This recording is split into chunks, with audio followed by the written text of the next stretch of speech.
Everyone, welcome to my YouTube channel. आज हम narration के बारे में पढ़ने वाले हैं। डेली कन्वर्सेशन करने के लिए नरेशन का जानना हमें आवश्यक है। कभी कभी ऐसा होता है कि किसी की कही गई बातों को हमें हूबहू किसी और से वैसे ही व्यक्त करना होता है, या किसी की कही गई बातों को हमें अपने शब्दों में व्यक्त करना होता है। इसके लिए नरेशन को जानना हमें बहुत आवश्यक है। नरेशन को टू टाइप से व्यक्त कर सकते हैं। एक होता है डायरेक्ट नरेशन, जिसको डायरेक्ट स्पीच भी कहा जाता है। एक होता है इनडायरेक्ट नरेशन, जिसको इनडायरेक्ट स्पीच भी कहा जाता है। डायरेक्ट नरेशन क्या होता है?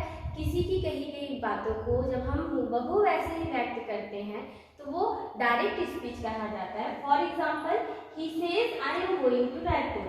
वह कहता है मैं रायपुर जा रहा हूँ। ये डायरेक्ट नरेशन है।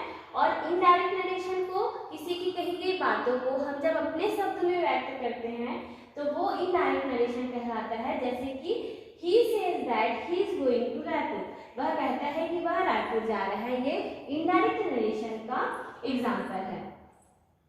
आप लोग देख रहे होंगे कि ये जो डायरेक्ट नरेशन में जो सेंटेंस लिखा हुआ है he says I am going to Raipur, जिसमें से I am going to Raipur जो है वो इन्वर्टेड कॉमा के अंदर है। तो जो सेंटेंस इन्वर्टेड कॉमा के अंदर रहता है उसको रिपोर्टेड स्पीच कहा जाता है, और इन्वर्टेड कॉमा के बाहर के सेंटेंस को रिपोर्टिंग स्पीच कहा जाता है। और इसमें जो वर्ब दिख रहा है आप लोग को, ये वर्ब कहलाता है रिपोर्टिंग वर्ब। जब हम किसी भी सेंटेंस को डायरेक्ट से इनडायरेक्ट में चेंज करते हैं तो हमें बहुत सारे रूल्स फॉलो करने होते हैं, जिसमें से फर्स्ट रूल्स ये है कि हमको रिपोर्टिंग वर्ब चेंज करना होता है। अगर सेंटेंस में सैड टू लिखा है तो वो चेंज हो जाता है टोल्ड में। अगर सेंटेंस में से टू लिखा हो जाता है, से टू लिखा होता है तो वो चेंज होता है टेल में।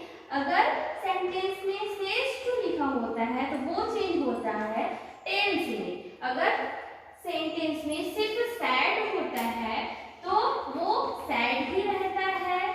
अगर सेंटेंस में से हो तो वो से ही रहता है। अगर सेंटेंस में सेज हो तो वो सेज ही रहता है। इस तरह से रिपोर्टिंग वर्ब चेंज किए जाते हैं। रिपोर्टिंग स्पीच का सब्जेक्ट फर्स्ट पर्सन वाला होगा तो वो चेंज होगा सब्जेक्ट के अकॉर्डिंग।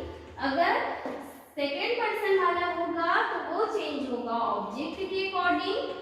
अगर थर्ड पर्सन वाला होगा तो वो चेंज नहीं होगा, वैसे का वैसे ही रहेगा। मतलब ही ही रहेगा।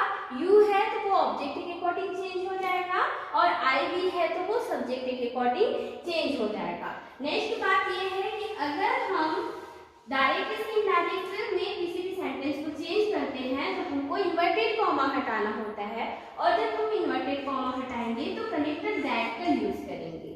ठीक है। नेक्स्ट रूल्स ये है कि अगर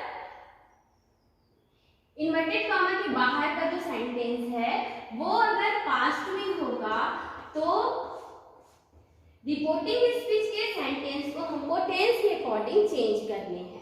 अगर प्रेजेंट सिंपल टेंस का सेंटेंस होगा तो वो पास्ट सिंपल टेंस में चेंज होगा। प्रेजेंट कंटीन्यूअस टेंस का सेंटेंस पास्ट कंटीन्यूअस टेंस में चेंज होगा। प्रेजेंट परफेक्ट टेंस का सेंटेंस पास्ट परफेक्ट टेंस में चेंज होगा। पास्ट परफेक्ट कंटीन्यूअस टेंस का sentence present perfect continuous tense का sentence past perfect continuous tense में चेंज होगा। ठीक है। अगर सेंटेंस पास्ट सिंपल टेंस का है तो वो पास्ट परफेक्ट टेंस में चेंज होगा। अगर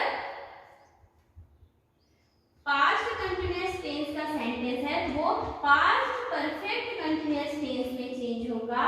और पास्ट परफेक्ट टेंस का सेंटेंस नो चेंज, मतलब वो चेंज नहीं होगा। और पास्ट परफेक्ट कंटीन्यूअस टेंस का सेंटेंस भी चेंज नहीं होगा। ये सारे रूल्स हमको जानना आवश्यक है जब हम सेंटेंस को डायरेक्ट से इनडायरेक्ट स्पीच में चेंज करेंगे। तो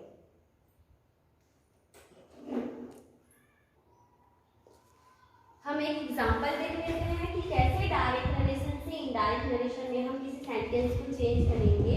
एक सेंटेंस हमने लिया है he said I am eating। मैंने बताया है कि अगर मतलब रिपोर्टिंग वर्ब पास्ट का होगा तो हमें जो इन्वर्टेड कॉमा का सेंटेंस है वो टेंस के अकॉर्डिंग चेंज करना है। ठीक है, तो सबसे पहले जब इसको इनडायरेक्ट स्पीच में चेंज करेंगे तो ये सैड जो है क्या में चेंज हो जाएगा, हमने बताया कि सैड सैड ही रहता है तो वो सैड ही रहेगा। अब इन्वर्टेड कॉमा हटाना है, उसकी जगह हमको लिखना है दैट। अब यहाँ पे हमारे इन्वर्टेड कॉमा के अंदर जो हमको सब्जेक्ट मिला है वो है यहाँ पे आई। आई जो चेंज होता है वो सब्जेक्ट के अकॉर्डिंग चेंज होता है, तो सब्जेक्ट है ही तो ये हो जाएगा ही। उसके बाद ये देखना है हमको कि ये कौन से टेंस में है, तो ये प्रेजेंट में है तो पास्ट में चेंज हो जाएगा, तो ही के साथ वॉज लगता है तो ही वॉज, उसके बाद ईटिंग। ये इस तरह से डायरेक्ट से इनडायरेक्ट में चेंज हो जाएगा। He said that he was eating. इस तरह से आप लोग को डायरेक्ट से इनडायरेक्ट में चेंज करने हैं। ये कॉमन रूल्स थे जिसको हमको जानना आवश्यक है किसी भी सेंटेंस को डायरेक्ट से इनडायरेक्ट में चेंज करने के लिए। Thank you for watching. Please like and subscribe my YouTube channel. Thank you.